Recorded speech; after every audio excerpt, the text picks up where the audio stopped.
My siren's better than Alex Jones's siren. And I'm not banned on Twitter.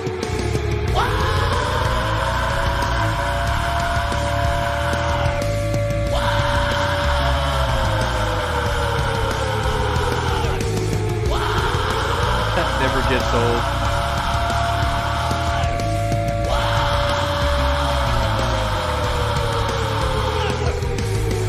I can tell you one time, don't want it with us. I can tell you one time, that we'll fuck you up. I can tell you one time, don't grab your guns. I'll tell you one time, this ain't philosophy. Wow!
So, hello, it's been a while, good evening, and welcome to the War Room.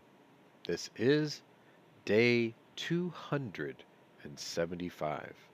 Today is also Black Friday. This is cause for celebration, because you and me and anyone else watching, we're celebrating a birthday today. Today is our war baby. That's right. This conflict has been going on for 9 months.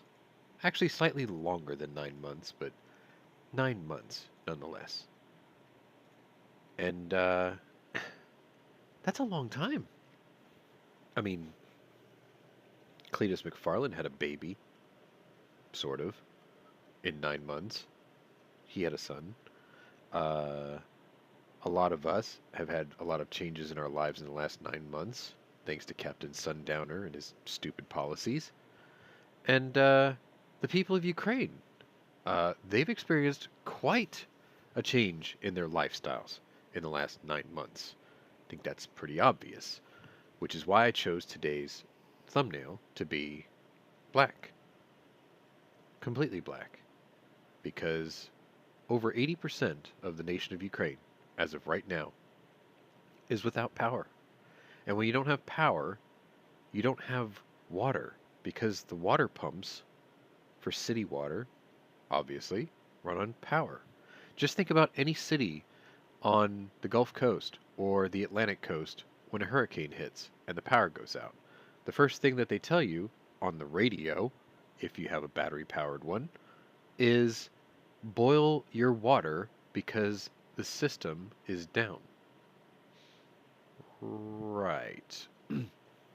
Now imagine an entire country being told, boil your water if you can find it, and then find something to burn to boil it because you have no power.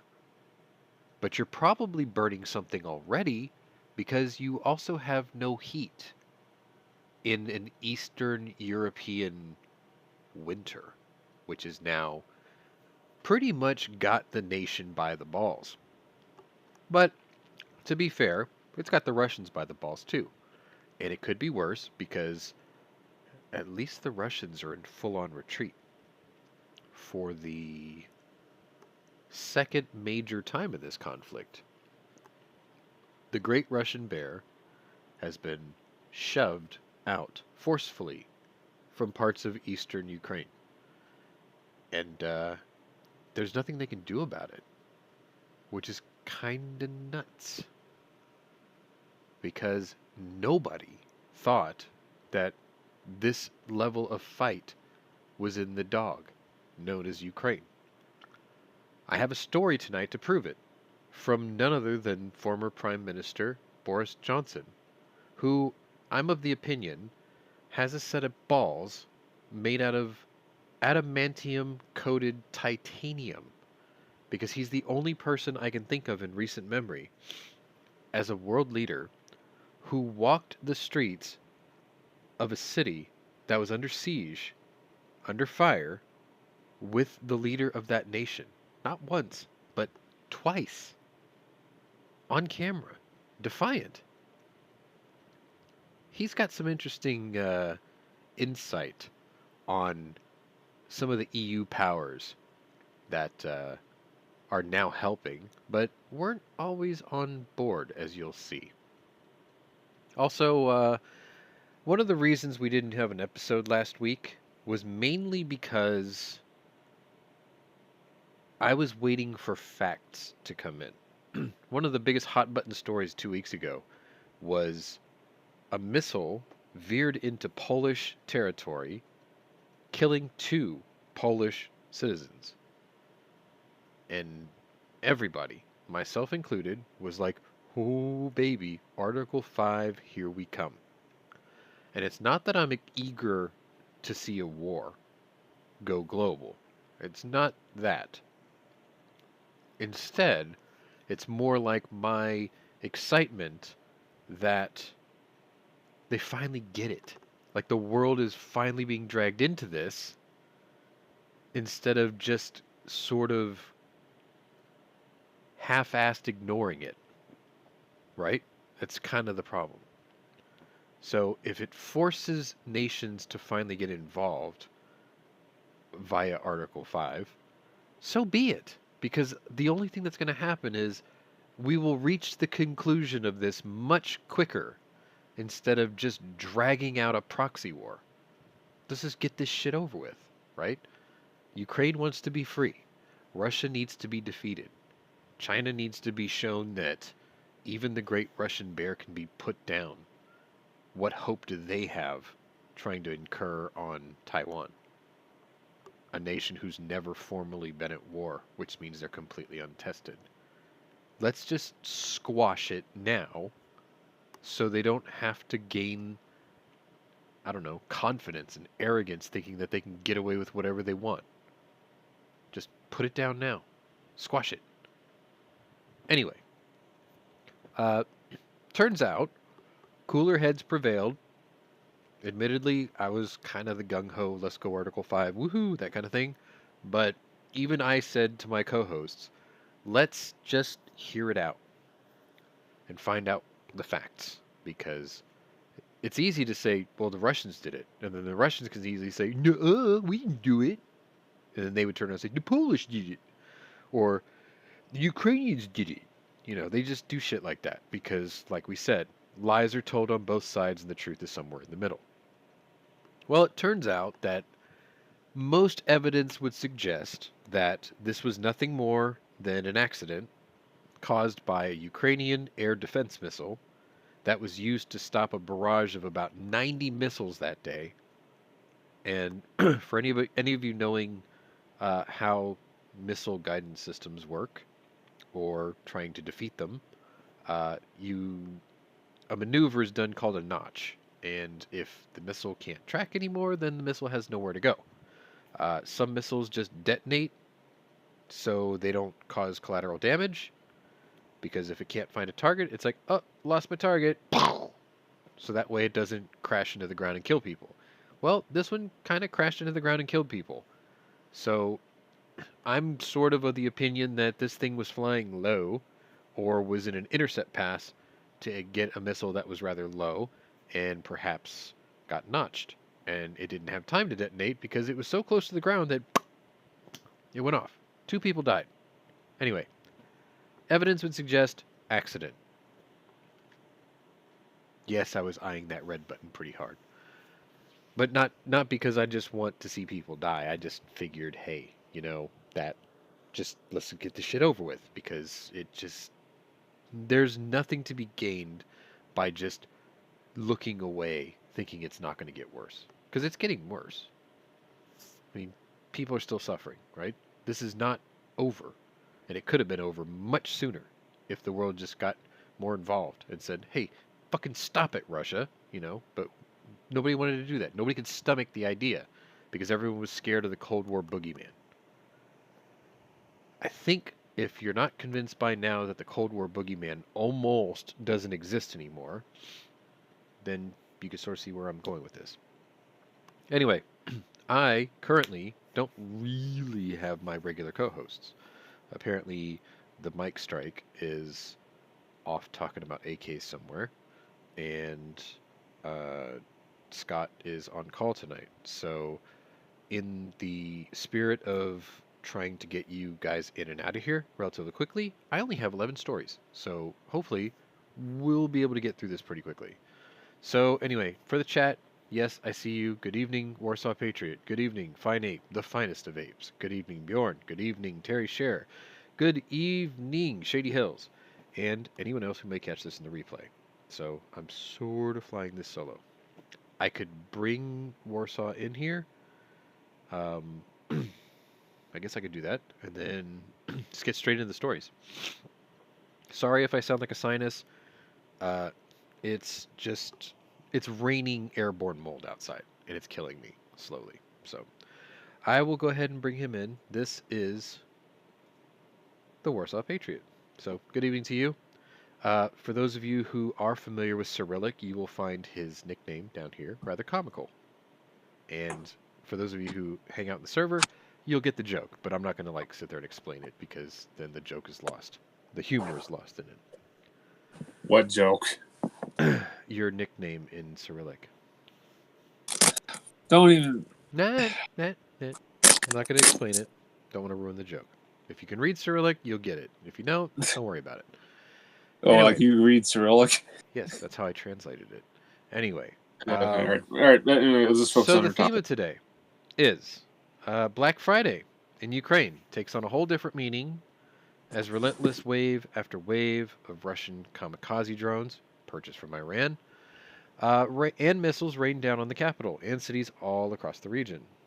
Russia, too, has experienced energy infrastructure issues as well, as you'll see here tonight. The bitter winter cold sets in while Kyiv runs in emergency power mode. But hey, the grain will continue to flow for the rest of the world, because that deal is still ongoing. Was freezing and waiting the Ukrainian people out Russia's plan all along? Or is this just vengeance by a desperate dictator? Also, we may be about to enter a new Cuban Missile Crisis. Not sure if you heard about that, but we'll talk about it. But yeah, we're 9 months into this conflict. Happy birthday. This is our war baby. So this is the war baby episode on Black Friday. So, let's go ahead and get started. So, 11 stories. I'm going to start actually back to last Thursday because this story wasn't out the day I was going to do the Friday show, but it came out post facto, or I found it post facto. So, we'll start with this. Let me turn my mic off. Go ahead. A wartime agreement that unblocked grain shipments from Ukraine and helped temper rising global food prices will be extended by 4 months, the United Nations said last Thursday. The extension of the deal aims at preventing a price shock to some of the world's most valuable countries where many are struggling with hunger. Ukrainian President Volodymyr Zelensky called the 120-day extension a key decision in the global fight against the food crisis. His nation is under siege, and yet he's still worried about the rest of the world. Because, if you want to join the EU or NATO or the UN or whatever, you have to be a global player. And he's showing his willingness to be a global player. The agreement, struck during Russia's war in Ukraine, establishes a safe shipping corridor in the Black Sea and inspection procedures to address concerns that cargo vessels might carry weapons or launch attacks. Russian Defense Minister Sergei Shoigu and Ukrainian Infrastructure Minister Alexander Kubrakov signed separate deals with the UN Secretary General Antonio Guterres and the Turkish Defense Minister Hulusi Akar. The ceremony was witnessed by Turkish President Recep Tayyip Erdogan. Bakshish, basically. Turkey interjects. They must be getting something out of it, because that's what Turkey does. Bayraktar. Bakshish. It's Bakshish. basically a agreed upon bribe. Anyway. Today there is a beacon on the Black Sea, Guterres said, a beacon of hope, a beacon of possibility, and a beacon of relief in a world that needs it more than ever. Although Western sanctions against Russia for its invasion of Ukraine did not target food exports, many shipping and insurance companies were reluctant to deal with Moscow, either refusing to do so or greatly increasing the price. The United Nations has been working to overcome issues related to insurance, access to ports, financial transactions, and shipping for Russian vessels, according to a UN official who is not authorized to speak publicly and spoke on condition of anonymity, under threat of death, obviously. The official said that the insurance issue has mainly been resolved in recent days. Ukraine and Russia are key global suppliers of wheat, barley, sunflower oil, and other food to countries in Africa, the Middle East, and parts of Asia, where millions of impoverished people lack enough to eat. Russia was also the world's top exporter of fertilizer before the war, because they're full of shit. A loss of those supplies following Russia's February 24th invasion of Ukraine had pushed up global food prices and fueled concerns of a hunger crisis in poorer countries. While the extension prevents a price shock in developing nations that spend far more on food and energy than richer countries, threats persist from droughts in places like Somalia and the weakening of currencies around the world, which makes buying imported grain more expensive. So, let me ask you this, Sean. Does Russia have a foothold in Somalia? Anybody who provides food to impoverished nations in Africa has a foothold in impoverished nations in Africa. I thought it was buying China. your influence. Well, it's like buying your influence. If anybody has a foothold in Somalia, it's China. Which I think I talked about before. They came into Africa, they decided that they were going to build roads and help them, with their physical infrastructures, and all you had to do was, you see that little piece of the coast over there that you guys aren't using? Why don't you let us build some docks over there, so that way we can bring in the stuff to, build all your roads. And, maybe we'll just put a small naval outpost there too. That way we could protect your seas from all those evil pirates. In other words, buy stuff off from you. They basically built an annex. Right. Yeah. Which gave them a western flank on the Indian Ocean, if you think about it. Which makes sense. Yeah. It's tactically genius. Anyway. Let's see. Where did I leave off? I welcome the agreement by all parties to continue the Black Sea Grain Initiative to facilitate the safe navigation of export of grain, foodstuffs, and fertilizers from Ukraine, Guterres said in a statement. The Turkish Defense Ministry said that the decision to extend the deal came after 2 days of talks in Istanbul between delegations from Turkey, Russia, Ukraine, and the UN that were held in a positive and constructive atmosphere. Russia has voiced dissatisfaction with the deal facilitating exports of Russian grain and fertilizer, hinting that it might not approve an extension and even briefly suspending its part of the deal late last month. It cited risks to its ships following what it alleged was a Ukrainian drone attack on Russia's Black Sea fleet. Guterres also said that the UN was fully committed to removing the remaining obstacles to exporting food and fertilizers from Russia, a part of the deal Moscow sees as critical. Russia has offered to donate 260,000 metric tons of fertilizer stored in European ports to farmers in the developing world who have been priced out of the fertilizer market because of shortages, and the officials said that the first ship is slated to leave the Netherlands on Monday for Mozambique, where the fertilizer will go by land to Malawi. Further shipments are expected from Belgium and Estonia. All right, sorry. My nose is stuffing up again. The Russian Foreign Ministry said Moscow had allowed the extension to take effect without any changes in terms and scope. It also said that Russia noted the intensification of UN efforts to hasten Russian exports. All of these issues must be resolved within 120 days, for which the package deal is extended, the ministry says.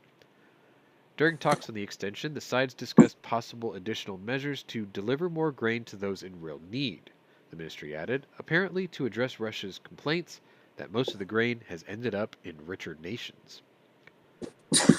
Turkish President Erdogan suggested Thursday that wheat from Russia could be turned into flour in Turkey and shipped to African nations faster in need. See, bakshish. UN humanitarian chief Martin Griffiths said last month that 23% of all the exports from Ukraine under the grain deal have gone to lower or lower middle income countries, and 49% of all wheat shipments have gone to such nations. Markets were pleasantly surprised by the extension, said Ian Mitchell, co-director of the European program at the Center for Global Development, who specializes in agriculture and food security. Following the announcement, wheat futures prices dropped 2.6% in Chicago's trading. That's a good thing. Ukraine and Russia are such important grain exporters that the rest of the market can't fully substitute for the complete absence of Ukrainian grain, he says, so the deal is going to matter to food prices significantly, even if the volumes are not what they were before the invasion. Keep in mind that part of Ukraine and Russia are called the breadbasket of the world. Over 35% of all grain in the world come from those two regions. So he's right. However, he said that the uncertainty is unhelpful in this deal. Toward the end of the 4-month extension, markets will price in the risk that it wasn't extended. The prices will rise a little bit again. Arnaud Petit, executive director for the International Grains Council, said that the Black Sea region produces some of the world's cheapest wheat, and securing those supplies prevents a price shock to developing nations. There have been good harvests in the region, contributing to an expected 10 million more tons of wheat worldwide compared with last year, he says. The extension means that the Ukrainian farmers can plan to plant. Petit called the extension a building block in an unstable region where things can change on a daily basis. However, when it comes to food prices, trade movement isn't as important as currencies around the world weakening against a strong US dollar, which commodities like wheat and other grain are priced in.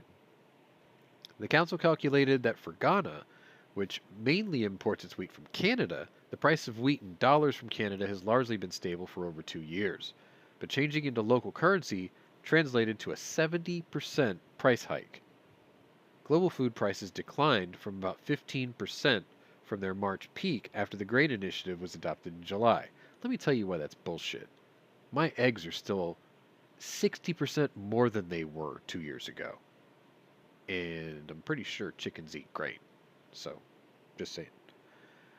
With the delivery of more than 11 million tons of grains and foodstuffs to those in need via approximately 500 ships over the past 4 months, the significance and benefits of this agreement for the food supply and security of the world have become evident, Turkey's Erdogan says. That story was a lot longer than most of my other ones tonight. And I think the reason I did that was because I wanted to point out to the importance of that region and how much they actually affect the rest of the world. And knowing that they affect that much of the rest of the world, I find it frankly insulting that NATO turns around and tells Ukraine, well, we can't bring you in because you really don't do anything on a global scale. Fuck you. That's proof that they do. Anyway. Can I say something? Go ahead. Fuck you, NATO, for starting this whole fucking goddamn conflict under the Obama administration. 9 years ago. They didn't start this. They didn't help it, but they didn't start. I know what you're saying. Well, they're still just as guilty as fault for it because you promised Ukraine to be part of NATO, but instead you told them to give up their goddamn nukes. Yeah, they basically had them disarm their trump card. Pun intended. But you gave whatever leverage against Russia. They didn't help the situation. They just left Ukraine more vulnerable under the guise of we'll let you in. I get it. You're right. I get that.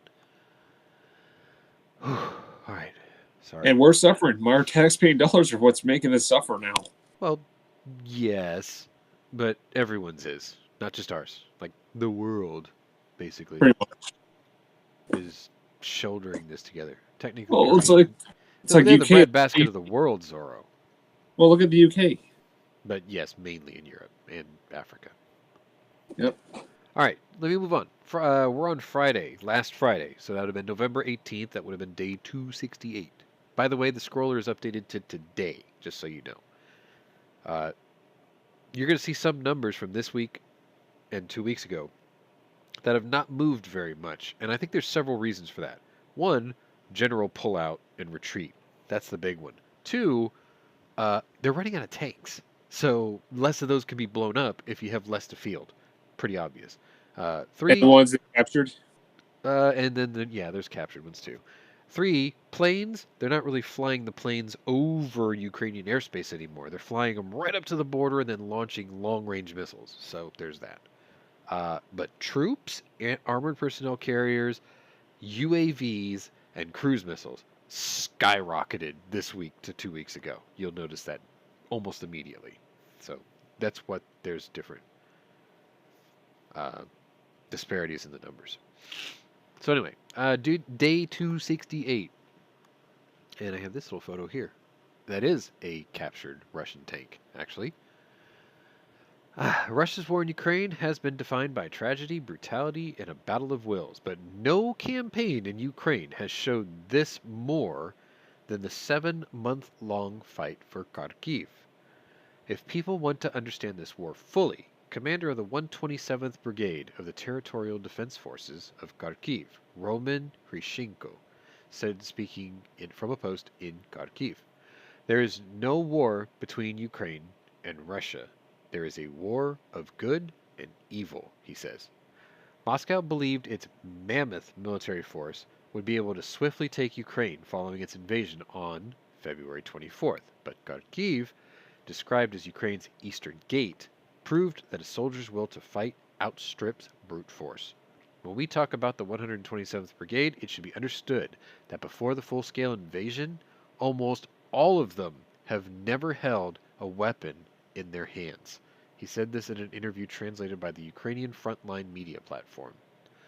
Hryshchenko, who is called Uncle Roma by his troops, explained that the 127th Brigade was established as a volunteer force following Russia's invasion, with only 30% of its troops having had previous soldiering experience in eastern Ukraine. The rest are entirely civilians, he said, of the roughly 5,000 strong fighting force. More than 70% never held a weapon in their hands, but came to the call to defend their land. Moscow has never been able to fully occupy Kharkiv despite its best efforts, a defeat made even more impressive by the fact that the Ukrainian region shares a border with its aggressor. However, its proximity to Russia meant that the brigade would see some of the most consistently brutal warfare not only in Ukraine, but in Europe since World War II. By February 26, 2 days after Moscow's, quote, special military operation began, senior U.S. defense officials assessed that the heaviest fighting was occurring in or around Kharkiv. 2 days later, Human Rights Watch found that Russian forces were already using banned weaponry by deploying cluster munitions on civilian targets. However, the brutality Kharkiv saw in the early days of the war was just the beginning, in what would become seemingly David versus Goliath at the battlefront. It would be another 3 months before the region saw some reprieve, as fighting stalled after the brigade successfully launched a counteroffensive and pushed Russian troops back across their national lines. The British Defense Ministry chalked it up to Russia's inability to understand the level of resistance it would receive from the civilian populations across Ukraine. You know Kharkiv very poorly, Hryshchenko said in an explanation as to why the region proved so difficult for invading forces to take, despite its proximity to the enemy. Our people are made out of iron and concrete. The enemy is not fighting our army, it is fighting the heart of the civilian population, he added.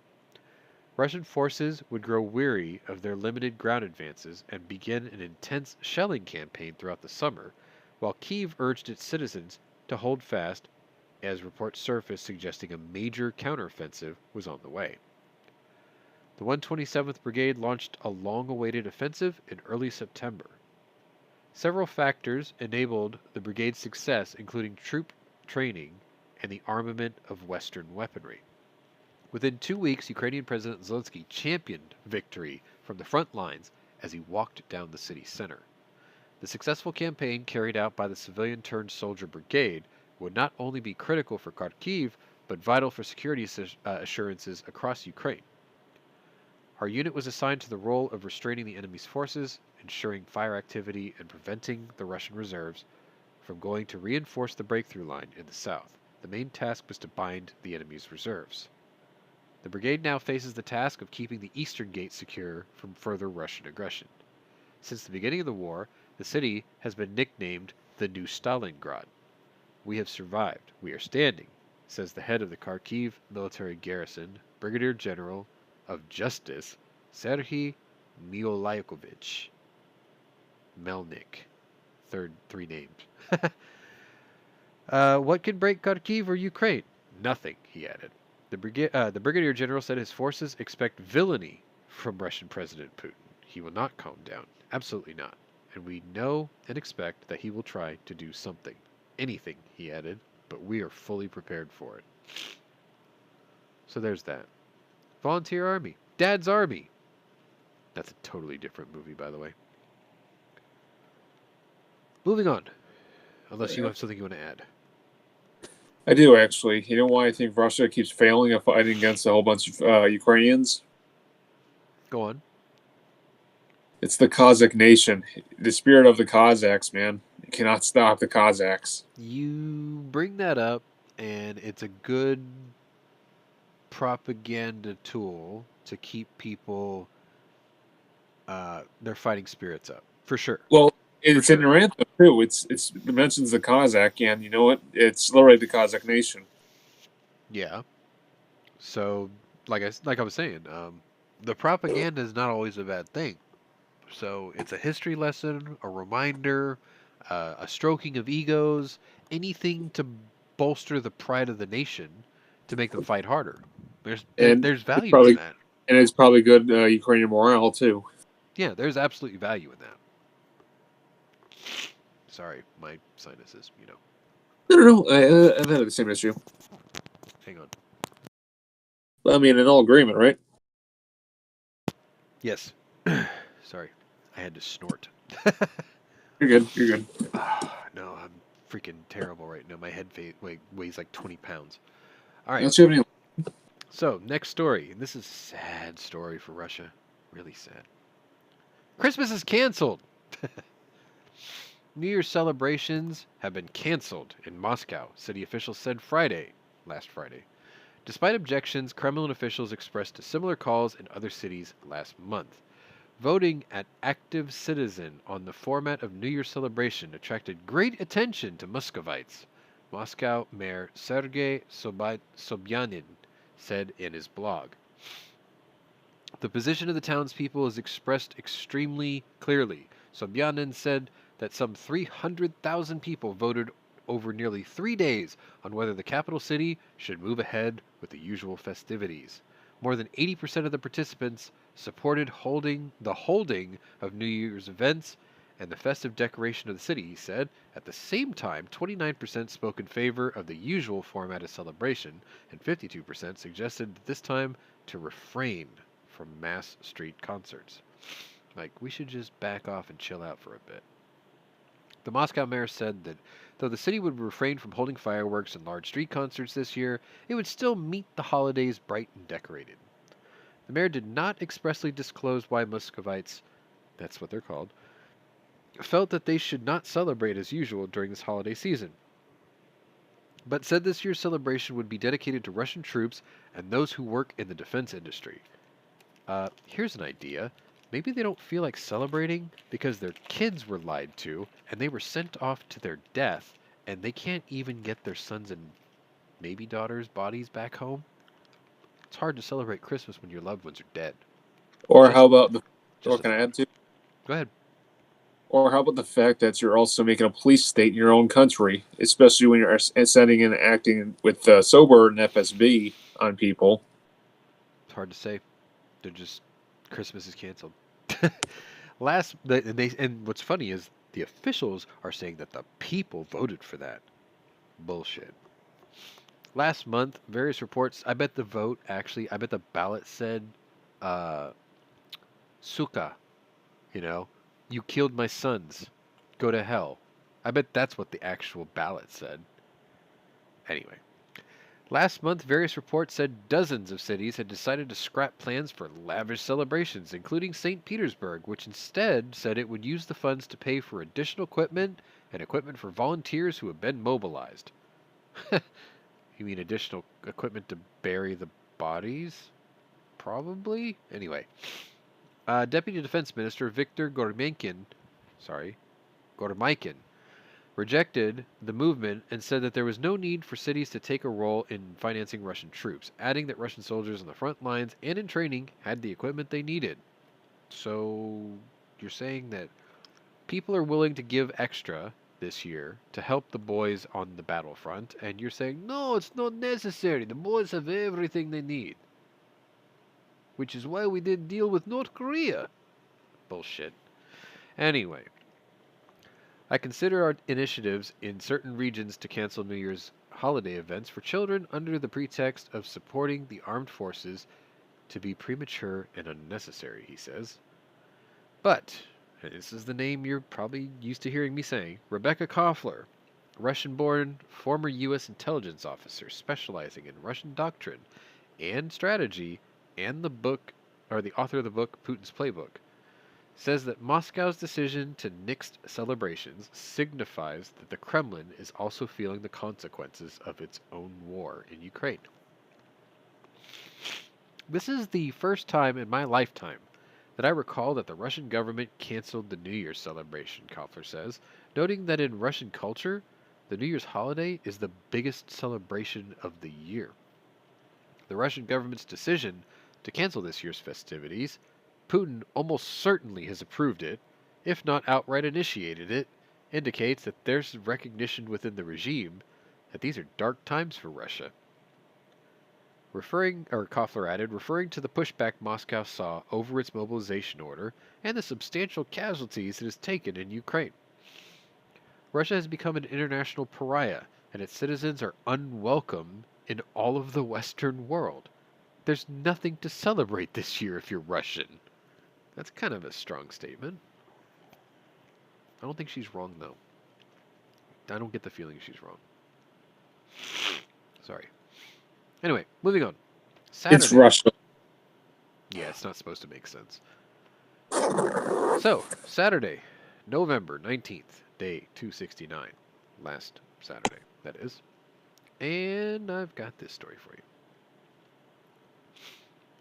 Russia is seeking a short truce, according to Ukrainian President Zelensky, who warned Western leaders Saturday against believing that this could signify the war's end.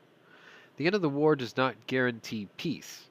Russia is now looking for a short truce, a respite to regain strength. Zelensky said this in an address at the 2022 Halifax International Security Forum. Someone may call this the war's end, but such a respite will only worsen the situation. He's not wrong here, because the Russians did the exact same thing when they pulled out of Chernobyl, and they regrouped in Belarus, and then they came right back in the southeast. So he's got some experience here, and on his side, some history lesson here on his side to prove his point. Anyway, Zelensky's comments show that he's unwilling to stop fighting until his forces have fully removed invading troops from Ukrainian territory, including Crimea, which has been occupied by Russia since 2014. It is unclear when or if Russia formally requested a short truce, following several battlefield defeats as the winter months loom. Top U.S. defense officials like Chairman of the Joint Chiefs of Staff General Mark Milley and Defense Secretary Lloyd Austin suggested this week that wars during the winter generally slow down, historically speaking, which could provide Kyiv with an opportunity to enter into peace talks with Moscow. Those two should probably stop saying that, because Kyiv has no reason to enter peace talks. They're not the aggressor here. Like, if anything, those two idiots should be telling Russia, show us something in the form of wanting to end this. But they're not. Because if I was in their shoes, you know what I'd say? You want peace? Prove it. Because otherwise, you're so full sack of shits, man. You're full of shit. Mark Milley is a shell, and Defense Secretary Lloyd Austin is, I'm sorry, a moron. Flat out. Flat out moron. Why do they keep pressuring the nation on the defensive to negotiate for peace? He's already said what his negotiation is. Get out of my country. That's all he asked. That is a very fair demand. Get out of my country. Just get out of my country. That's all he asks. He doesn't want Russians in his country. Period. That's peace.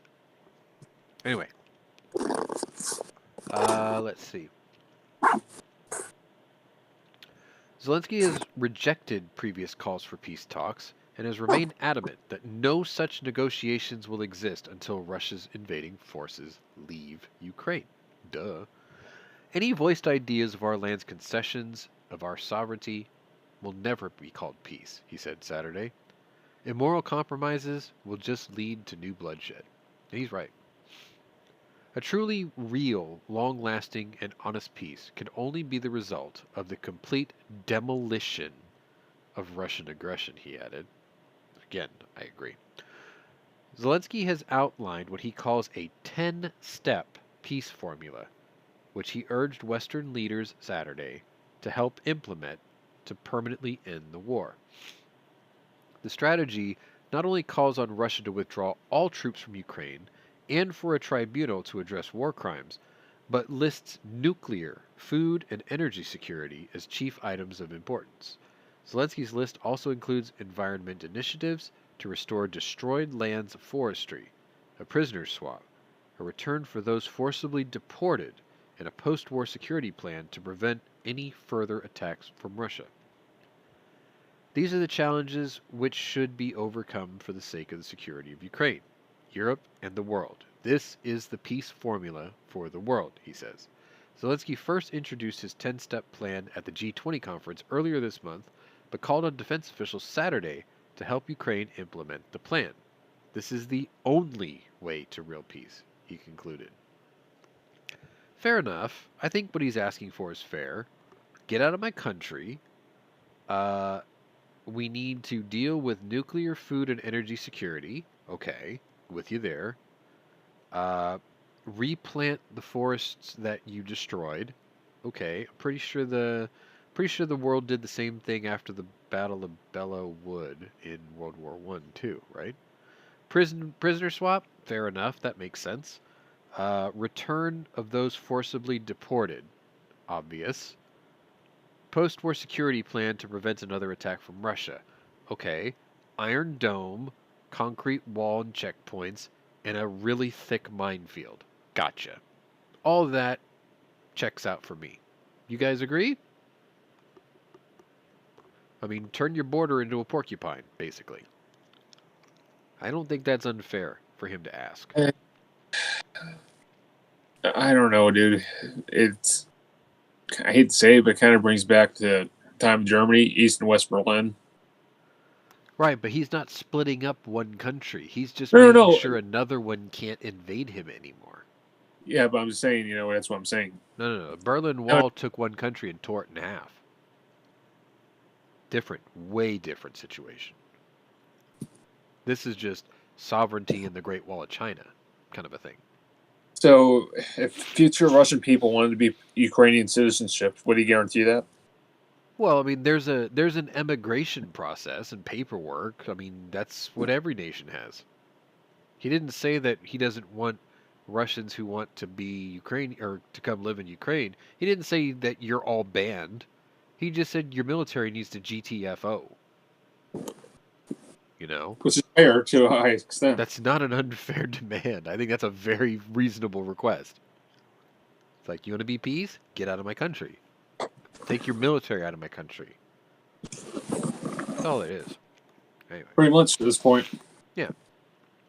All right, so I'm going to tell you a story about the other side, actually, because it's not just Ukraine that's under siege here, strangely enough.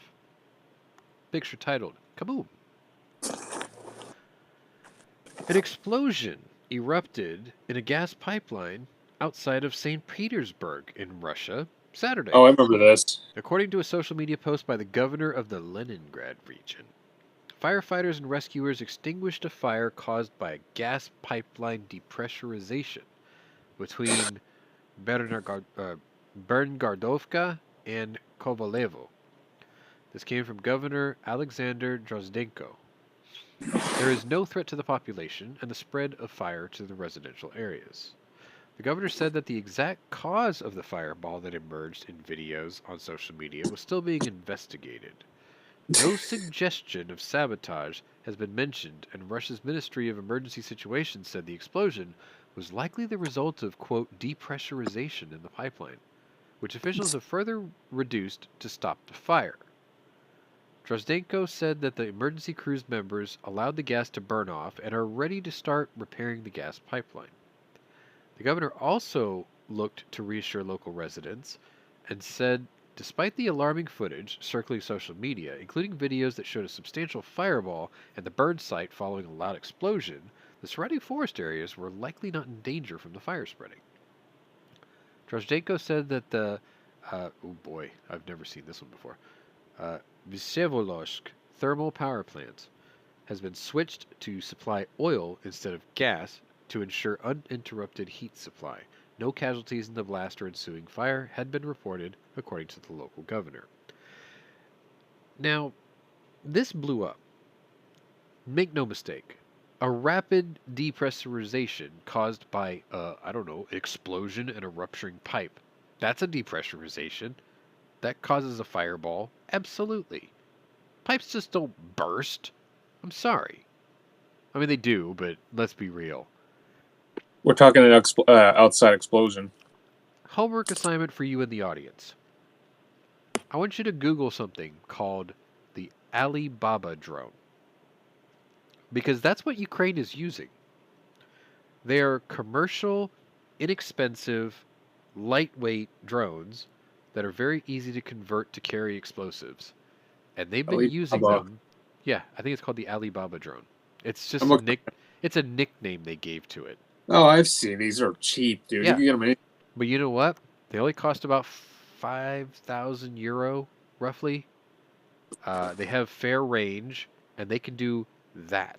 And what's really funny is, in the story that the Telegram and RIA and Russian media won't report, there are pictures and videos of this little twin boom drone seen in the area right before the explosion. Huh. Why wouldn't they talk about that? Anyway, just thought that was pretty funny. Alibaba drone. Legit. That's interesting. Yeah. Anyway, moving on. We're still on Saturday, just so you know. But the stories are short, so. Speaking of drones, here's a picture. I know they look like jets, but they're not. They're drones. Moscow and Tehran have reached a deal to make drones on Russian soil to bolster its war effort in Ukraine following months of relentless bombings on civilian locations, a report by the Washington Post said Saturday. So, they were buying these drones from Iran. Now they basically just purchased the manufacturing rights. So now the Iranians are like, okay, here's the plans. This is the parts list. Here's the instructions. Build it yourself. Maybe they'll send an advisor or two to help them to oversee, tooling up, right? Nobody could immediately reach the Pentagon for comment, but according to a report, U.S. intelligence officials recently learned of the agreement which was reached by the two nations in early November. The U.S. first revealed Iranian plans to gift Russia hundreds of Shahed 136 drones earlier this year, and by August, 1,000 Iranian-supplied drones were shipped off to Russia before being dropped over civilian targets in Ukraine. The agreement apparently coincided with Russia's defeat in Kherson earlier this month, when it withdrew its forces from the capital city in its biggest military loss since retreating from Kharkiv in September. It is unclear which drone design would be employed for Russian production, but according to the report, officials from both nations are working to transfer key components and plans to get the manufacturing up and running within 3 months' time. A reported 400 drones have been dropped over various targets in Ukraine, hitting civilian neighborhoods, villages, cities, and the nation's energy infrastructure. Russia has intensified its aerial attacks in recent months, while its ground forces continue to see setbacks as Ukrainian forces push the front lines further east. Since November 11th, Russia has launched roughly 150 missiles and over 25 kamikaze drones against Ukraine, according to Ukrainian General Staff Deputy Chief Alexei Hromov on Thursday. Over 100 of the airstrikes carried out in the 6-day period were blocked by Ukraine's air defenses, but Russia's latest agreement with Tehran may not only increase its ability to produce more drones, but may rapidly increase the amount of time it would take to refit its troops both in Ukraine and those in border regions in Russia and Belarus. Ukraine has pleaded with its Western allies since the beginning of the war to help improve its air defenses, a request that has come ever more urgent given Russia's heavy reliance on aerial attacks. Secretary of Defense Lloyd Austin said that this week that he and nearly 50 other allied nations that make up the Ukraine Contact Group were looking to send Ukraine the right mix of air defenses and weaponry to stop Russia from gaining air superiority. The news that Moscow will increase its drone production also comes just 3 days after a Ukrainian air defense system, crashed across NATO borders and killed 2 in Poland after Russia levied missiles at western Ukraine. So there's your confirmation. It did take a while, it did take some time, but they were able to determine Ukrainian air defense missile probably got notched. Crashed into Poland. 2 people died. Sorry. That's the story. Moving on. Sunday. So now we're on this week, finally. November 20th, day 270. And just when you thought that this power plant couldn't get any more shit on, it's back in the news. Imagine that. Ukraine's Zaporizhzhia nuclear power plant and the surrounding area was rocked by powerful explosions again on Sunday, the IAEA says.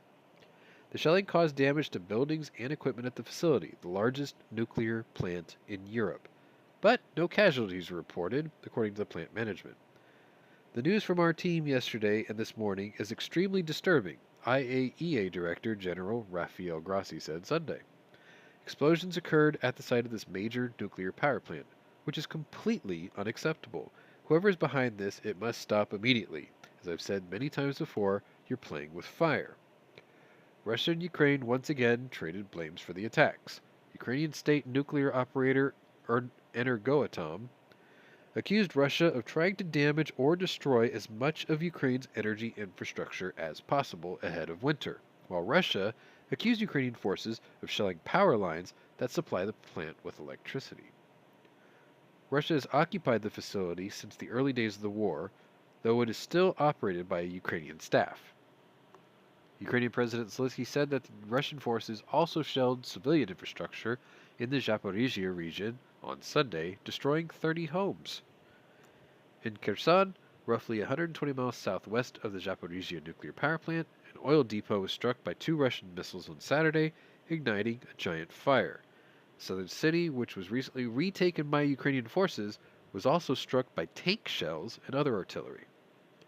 Zelensky said that the scheduled power outages would also take place in 15 regions and the capital city of Kyiv on Monday. Restoration of networks and technical supply capabilities, demining of power transmission lines, repairs, everything goes on around the clock, he said in his nightly address on Sunday. Stop bombing the plant that has been turned off, you idiots. It's like, you've already fucked up the north part of the country with Chernobyl. Now you try to fuck up the east part of the country with this. Like, you're turning That's the plan, isn't it? They're turning Ukraine into a nuclear graveyard, essentially. Well, they haven't cracked these eggs yet, but it's just a matter of time. Moving on. This is the big story. This is the big story. Okay, Tuesday, November 22nd. So we're going to skip a day or two. Day 272. And I've got this photo for you. And this photo should disturb you quite a bit. Sorry about my sinuses. Anyway. Cuban President Miguel Diaz-Canel traveled to Russia this week under the auspices of an official state visit, where he will attend the unveiling of a statue of Fidel Castro and the Sokol metro station in northwestern Moscow. Despite Cuba's decision earlier this year to abstain from UN votes condemning Russia's invasion of Ukraine and as annexation of Ukrainian territory, Cuba and Russia remain close geopolitical, economic, and military allies, united by a shared anti-American vision. Russian President Vladimir Putin has lavished hundreds of thousands of barrels of oil on the island nation, and Cuba, in return, has installed Russian intelligence at the infamous Lord's SIGINT, Signals Intelligence, station near Havana, where it actively monitors U.S. communications. Despite Cuba's dismal economic outlook, Russia appears happy to extend repeated financial lifelines to the Caribbean island in exchange for a bolstered geopolitical and military presence a mere 150 miles from U.S. shores. At a time when Russia is imperiled as ever before in the post-Cold War era, its commitment of critical resources demonstrates the value it places on Cuba, which many scholars believe to be the command center in the long game Russia is seeking to play as it battles for hearts and minds in the Latin American region. Representative Maria Elvira Salazar of Florida says that the Cuban regime has struggled to stay relevant after their financial enablers in the Soviet Union stopped sending them money sometime in the 1990s. Yet, with renewed ties, they received military equipment and intelligence from Russia. The Cuban regime benefits because it can further sustain itself with Russian blood money. Communism only works with other people's money. That's a pretty fair statement. Russian-born intelligence expert Rebecca Koffler, DIA agency, believes that Russian military deployment to the island is also a possibility. Russia is probably considering deployment of military assets and personnel into Cuba to show Washington that it can mess around in its backyard too, all part of the plan to put pressure on the Biden administration to abandon support of Ukraine. Obviously, Putin would need Diaz-Canel's consent for that. 60 years after the 1962 Cuban Missile Crisis, the threat of another confrontation looms large. Putin is maybe hoping to get permission to deploy nuclear-capable assets on the island as Moscow fears NATO's intervention in the Ukraine-Russia war. This is meant as a deterrent, but would likely be perceived as escalatory by Washington. Diaz-Canel's visit demonstrates that Cuba remains firmly in the Russian geopolitical orbit, with ties between the two nations arguably closer than at any time since the end of the Cold War. As Koffler notes, on January 24th, 1 month prior to the so-called special operation, the Cuban and Russian presidents had a friendly and productive phone call during which they discussed their strategic partnership. Less than a week prior to the invasion, Russia's Deputy Prime Minister Yuri Borisov visited Cuba, Nicaragua, and Venezuela, key Russian allies in Latin America, to secure support. Despite the close relationship, Cuba and other Latin American allies like Venezuela and Bolivia surprised the world when they abstained from a UN vote to condemn Russia's invasion of Ukraine earlier this year, and a subsequent vote on October 12th regarding Russian annexation of Ukrainian territory. Koffler believes that this decision is tied to Cuba maximizing its economic standing with its historical benefactor. Cuba didn't overtly vote in support of Russia, probably because it wants some negotiating leverage over Moscow. Havana likely hopes that Moscow will forgive some of its loans and preferential terms of trade. In 2014, Moscow wrote off $32 billion of Cuba's outstanding debt. Havana probably hopes for more debt forgiveness by Moscow. You're backfeeding, by the way. Oh, sorry. Russia and China, while sharing a hearty interest in the region, take vastly different approaches to Latin America. While China has largely confined its interest to ensuring a return on its economic investments, Russia, in a return to Cold War mentality, has made substantial political investments in ensuring stability and longevity of its authoritarian allies, as well as bolstering anti-American movements and sentiment. The renewed use of the Lord's Sigint facility, whereby it actively monitors U.S. communications, is a key component of Russia's long-game strategy in the region, which primarily consists of antagonizing the United States. Yet, given Cuba's history of aggressive military interventions around the globe, military involvement on the part of Cuba in Ukraine is not beyond the realm of possibility. Last week, popular state television host Vladimir Solovyov, called for the formation of international brigades to come to Russia's aid. I don't understand why Americans, even if they're fighting in Grenada, always improvise an international coalition. Why do we deny ourselves that pleasure?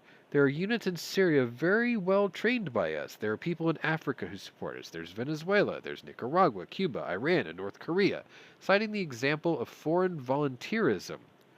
During the Spanish Civil War, he added, if volunteers from all over the world go fight in Donetsk, why shouldn't we give them the opportunity to organize and create an international body? Yet, Koffler deems this possibility as remote. I don't see this as likely, but we cannot completely rule it out, at least on a coercive basis rather than voluntarily, she says.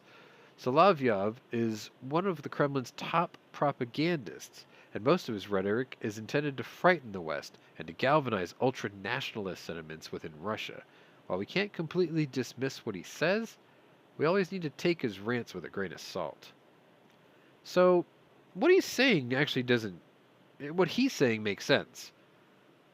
He can call up international reserves that are sympathetic to his plea or his side. Now, obviously, if they did that, it's going to be very difficult for them to get those people out of the countries that they're coming from and over to the battlefront, because we're watching. We're watching. We know. Like, if you know that there is a plane full of nationalists that are going to go fight in Ukraine, and something were to happen over the Atlantic Ocean that nobody could, trace, where'd that plane go? Oh, I don't know. That's going to be the deterrent to their aggression, I think. And nobody wants to do that or even breathe that suggestion. You might send that plane up full of nationalists that are going to go fight in Russia, but if something happens over the Atlantic and it disappears, we won't know anything about it. Wink, wink. Anyway. Like my suggestion is just as far-fetched as what Koffler says is that it's not going to happen. So neither one of those two things are going to happen because nobody wants that kind of blood on their hands. Moving on. Wednesday, November 23rd. So day before Thanksgiving. Day 273. And this photo I called Nunya because it's Nunya business. The Pentagon this week refused to provide key details about the Biden administration's request for an additional $37.7 billion in funding to help Ukraine defend itself from Russia's invasion, a request that would put total U.S. taxpayer support to Ukraine above $100 billion since the war started in February. Think about that. I'm paying nearly $5 a gallon for diesel. There are a lot of taxes in there. I pay income tax. I pay sales tax. I pay tax on top of tax, right? $100 billion of mine and your tax money funded this. And when we asked what's in the bill, Lloyd Austin literally just said, none you damn business. The White House asked for more money last week in a letter from the Office of Management and Budget, the OMB. to House Speaker Nancy Pelosi, now on the way out.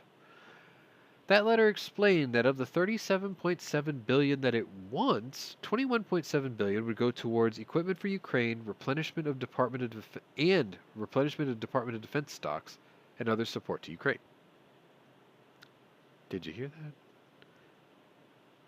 It would go towards equipment for Ukraine, replenishment of Department of Defense stocks, and other support to Ukraine. Okay.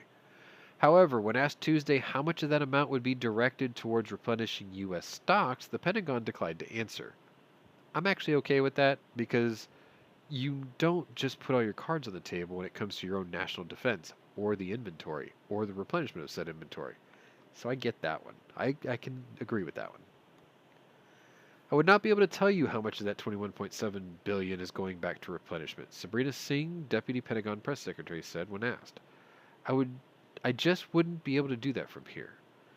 Anne asked if she could, quote, take the question back to the Pentagon and come back with an answer. Singh said she would not. Just flat, no. I'm not going to take the question because I'm not answering your question, he said. I'm not going to be able to itemize that out right now. I just don't have a number or dollar figure for you right now on what that looks like. And I don't think that's something that we would broadcast from here, or at least something that I could broadcast from here. So yeah, that's right. You don't ever talk about that kind of thing, because then your enemy knows what you're doing, or how much you have, or how much you don't have. The administration will most likely have to provide more details to Congress before legislation can be passed authorizing for more Ukraine spending. For example, the first Ukraine funding bill sought by the administration at the start of the war authorized $40 billion in spending. Of that amount, $6 billion was used to provide weapons, equipment, logistics support, training, and other direct military aid to Ukraine, and $9 billion went towards replenishing U.S. weapons stocks. Fair enough. We sent this stuff, we gotta backfill our own inventory. That's what that's saying. Lawmakers and others are growing increasingly interested in funding to replenish U.S. weapons stocks after the U.S. has been depleting its own supplies to aid Ukraine. In October, sources who track U.S. munitions supplies said that it would become more and more difficult to send high-end weaponry like HIMAR rocket launchers, Javelin anti-tank missiles, and others because domestic supplies are so low. In early October, Senator Tom Cotton of Arkansas proposed legislation aimed at making sure that the U.S. restores its depleted stocks and kickstarts production of these items in the U.S. Why not? I mean, we've only had a bullet and ammo and primer and gunpowder shortage in this country for the last, 6 fucking years? So yeah, why don't you kickstart that shit, Tom? Anyway, it's not his fault. He's suggesting that we should do something about it. That's a good idea.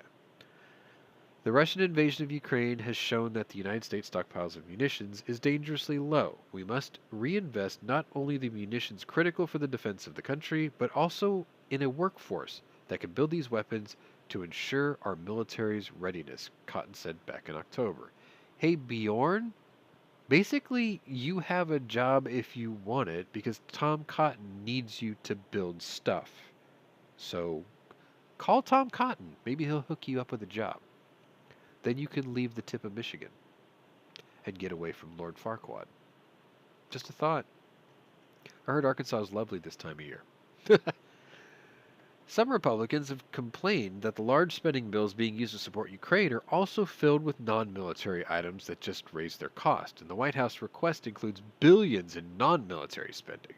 For example, within the White House's latest request for $37.7 billion is a $14.5 billion request that would fund additional security aid to Ukraine that would be run by the State Department, and food security aid run through the U.S. Agency for International Development. I don't see the problem with that, honestly. Anyway, the White House also wants another $626 million for nuclear security support in Ukraine and for modernizing the Strategic Petroleum Reserve to reduce domestic energy costs. The White House says most of that money would be used to build back the oil reserve. Because you tapped it out, you fucking morons, and every time you did that, you only gave the country 6 to 12 hours worth of oil. And now you've got to replenish that oil that you gave away at a higher cost. Morons. We're being led by idiots. So now we need $626 million to do that because we wasted it all. And instead of helping oil prices, it raised them anyway. Dumbasses. It's okay, Warsaw. You get your sleep. Thanks for stopping by. Finally, the White House wants over $900 million to provide healthcare services to Ukraine through the Department of Health and Human Services. Isn't that? No, never mind. I don't want to speculate that one. We must continue to support the people of Ukraine as they defend their sovereignty and stand resolute in the face of Russia's brutal war, the White House says. Together, with strong bipartisan support in Congress, we have provided significant assistance that has been critical to Ukraine's success on the battlefield, and we cannot let that support run dry. Fair enough. I have 2 stories left for you, and I promise I'll get you out of here before the 1 hour and 30 mark. Because I'm all by myself now, and that's fine. And I'm going to show you this guy. And some of you are going to remember who that is, because I think he's probably one of the greatest British statesmen that they ever had, and yet they shit on him because he unwound and had a little party during the COVID lockdowns. Whatever. Anyway, former British Prime Minister Boris Johnson on Wednesday claimed that France, in the lead up to Russia's invasion of Ukraine, was in denial, while German leaders just hoped it would be over quickly. Yeah, when your allies aren't. This thing was a huge shock, Johnson said in an interview with CNN in Portugal. We could see the Russian battalion tactical groups amassing, but different countries had already very different perspectives. Johnson specifically called out 3 European Union nations that he said were less steadfast than other allies in their response to Russia's special military operations, which launched 9 months ago. War baby. The German view was at one stage that if it were going to happen, which would be a disaster, then it would just be better for the whole thing to be over quickly and for Ukraine to fold, Johnson says, alluding to all sorts of sound economic reasons for their stance. I couldn't support that. I thought that was a disastrous way of looking at it, but I can understand why they thought and felt as they did, he added. Well, yeah, because this is the nation who decided to go on a little Polish holiday and decided to stay there for the next 6 years. Anyway. Germany faced immense backlash for its initial lackluster support for Ukraine, infamously sending Kyiv's troops 5,000 helmets in the lead-up to the invasion, as other NATO allies deployed anti-tank missiles and drones and ammunition and weaponry. Here, have some helmets. Remember that little joke that we used to tell every day? Kyiv mayor and former world heavyweight champion, I should add, Vitaly Klitschko notably mocked Germany's shipment and said, "What kind of support will Germany send next? Pillows?" Germany has upped its defensive aid for Ukraine, though Berlin has continued to face some backlash at home and abroad for vacillating on the amount of support it has provided. France, which has been a strong supporter of Ukraine, was apparently caught by surprise when Russian President Vladimir Putin announced his special military operation on February 24th, though French President Emmanuel Macron traveled to Moscow just weeks prior to the invasion to urge Putin just to keep the peace. Macron returned with alleged assurances from Putin that he would not escalate the crisis that was then on Ukraine's borders, where Russia continued to amass troops. That's right, Emmanuel Macron of France was the Neville Chamberlain of the Russia-Ukraine war, and he thought that there was peace in our time. What an idiot. He was at least lied to. Too naive, I guess. Be in no doubt that the French were in denial right up until the attack began, Johnson says. He's not pulling his punches here, and I don't think he should. France's head of military intelligence was fired immediately for failing to predict Russia's plans. Johnson also called out Italy's initial response, which was then under Mario Draghi, who, quote, at one stage simply said that they would be unable to support the position we're taking due to its massive reliance on Russian hydrocarbons. Needed their oil. Though once Russia invaded Ukraine, the attitudes of previously reluctant EU nations changed, Johnson says.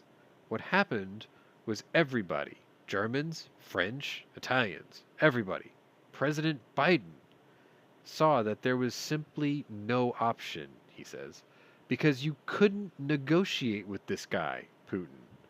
That's the key point. The EU has since done brilliantly, he continued. After all my anxieties, I pay tribute to the way the EU has acted. They are now finally united. I mean, he lost his job, though. Sidebar. If Pwnery ever becomes president of the United States, the first phone call he's going to make is to Boris Johnson saying, "Your country, sir, needs you." And he's going to say, "But I'm a British citizen." And I'm going to remind him that once upon a time, you were a dual citizen of once the United States and Britain, but you gave it up so you could be Prime Minister of the UK, who summarily fired you. Your country, the United States of America, would need you as the Secretary of State. That's what I would do. That would be my Secretary of State. Because that man he doesn't pull his punches. He tells it like it is, and he disarms the people he talks to by looking and sometimes acting like a bumbling fool when he's the most intelligent man in the room. That guy does not get enough credit. And he lost his job because he threw a party during COVID lockdowns. Anyway. Weird haircut aside. I don't know. I have a very favorable opinion of Boris Johnson. I know a lot of Britons who don't, and that's fine. But there's a lot of Americans who didn't like Donald J. Trump either, and that's fine too. You don't have to like them as long as they did good jobs and got you results. Anyway, the last story of the day for you today, Friday, November 25th, day 275. And essentially the theme of the show today. And I've got a pretty good picture of it too, right there. What you're looking at is downtown Kyiv last night. Notice, no lights. Just car headlights. The Ukrainian capital city of Kyiv is now in what they call survival mode after a brutal series of Russian aerial attacks left almost all citizens without power, drinkable water, or both. I think we talked about that earlier in the very beginning. About 70% of the city was left without power Thursday morning, happy Thanksgiving, after Russia's latest missile barrage, the official says. Ukrainian President Volodymyr Zelensky said Thursday that the restoration process in the capital and other affected areas continues and that officials are focused on gradually restoring electricity, heat, water, supplies, and communications. The most difficult situation is in the Kyiv, Kivororad, Dnipropetrovsk, Lviv, Poltava, and Kharkiv regions. But together with the supply of electricity to critical infrastructure, we also provide water and heat supply, Zelensky said during his nightly address. He also said that areas that suffered complete blackouts when Russian forces targeted Ukraine's electrical infrastructure are slowly regaining power. Every hour we restore power to new consumers, he says. Energy workers, utility workers, business, everyone is doing their part to give light again. This is truly a nationwide task. Ukraine is working as unitedly as possible on this. Residents have been forced to find shelter and warmth where they can, including restaurants and facilities that emerged unscathed from the attack.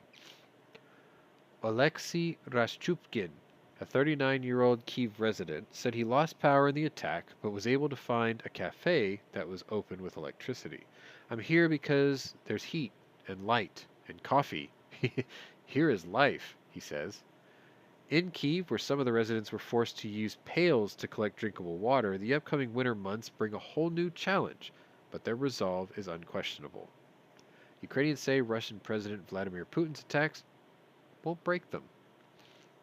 Nobody will compromise their will and principles just for the sake of electricity, says Alina Dubeko, 34, who is also without electricity, had no heat, and no running water at her home. While the Russian invasion crossed the 9-month mark on Thursday, Dubeko said that he would rather remain without power than to live under the crushing weight of Russia's boot. That's a really good statement. Without light or you, Putin, without you, she says, echoing comments Zelensky made on October 10th when the missile barrages began. While Kyiv is rebounding, other cities, especially Kherson, suffered the heaviest bombardment since Ukrainian forces captured it 2 weeks ago. Russia's missile attack on the city left 5 dead. Overnight strikes outside of the city of Zaporizhia destroyed a Ukrainian maternity hospital, killing a 2-day-old baby, official says. At night, Russian monsters launched huge rockets at a small maternity ward in the hospital of Vilnyansk. Grief overwhelms our hearts. A baby was killed who had just seen the light of day only 2 days earlier. Rescuers are working at the site, Governor Alexei Staruk said on Telegram Thursday. Russia's attacks continue to cause nationwide blackouts, although claims it is targeting key infrastructure that enables the Ukrainian military. Ukrainian officials, however, say Russia's attacks have resulted in countless damage to civilian areas, including homes, roads, hospitals, and schools. I want to leave you with a thought. If you want to know what it must be like to live in their situation right now, find a copy. Let me see if I could find it for you, actually, because I own this movie. I would encourage you all to find a copy of the movie, what is it, Stalingrad, right? Yeah, Stalingrad. There's 2 versions. Get the version from 2013. I believe it's a Russian movie, and it has subtitles, but it's one of the finest depictions of the siege of Stalingrad, told by the people defending it. You want to see what a town looks like that has no power, no water, no heat, no light, no ceilings sometimes, no windows. That's what these people are having to live with in the year 2022. But I think they depicted it incredibly well in the movie Stalingrad, 2013. Find it, watch it. It's my recommendation to you.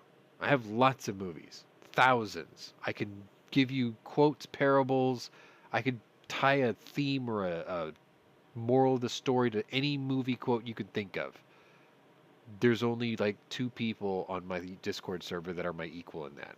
I could say something and they'll know exactly what I'm talking about. And neither one of them are here tonight, unfortunately, but it's pretty cool to know people like that. I'm fortunate to know people like that. And maybe you're fortunate to know somebody as long-winded as me. But anyway, I'm going to play this, because that's all the stories I had for you tonight, and I promised I'd get you out of here before 1 hour and 30 minutes. It is 1 hour and 24 minutes. So anyway, if you're new to my channel, welcome. But if you're a regular here, welcome back. Either way, check out my other playlists and see if my other interests might be of interest to you, despite the fact that I haven't been recording much lately, because I'm just a walking sinus. Anyway, this was the War Room. This was day 275. Happy birthday to our war baby. Happy Thanksgiving if you had it yesterday, and I hope you had a better Black Friday than I did. We will see you next week for the War Room, day 282? Yeah. Slava Ukraini. And good night.